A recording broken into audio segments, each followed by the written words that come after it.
สบายดีมาพบพอกันอีกแล้ว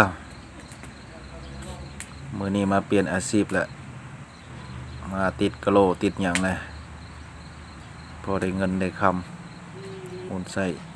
ในครอบครัวชีวิตประจำวันกันเบอร์SBCก็บ่มีเงินใช้เพิ่นว่าต้องหลังสู่ฟ้าหน้าสู่ดินอดทนสู้ซนกันเหือบ่ไหลใครบ่ย่อยก็บ่เห็นเงินเพิ่นนี่แหละชีวิตคนจนก็ต้องได้สู้ซนดิ้นรนหาซอกหากันบ่ซอกหาก็บ่มีคนให้เด้กันเฮาซอกหามันก็มีเงินหมุนใช้ไปวันๆแหละถึงว่าสิร่ำสิรวยคือเพิ่นก็บ่ได้ดอก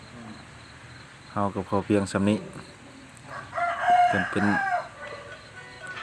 นายทุนมาหยังใครอยู่นี่เฮาเป็นแค่ลูกจ้างเนาะลูกจ้างก็เฮ็ดได้ส่ำที่เฮาเฮ็ดได้คือฐานะผู้มีมันก็สู้บ่ได้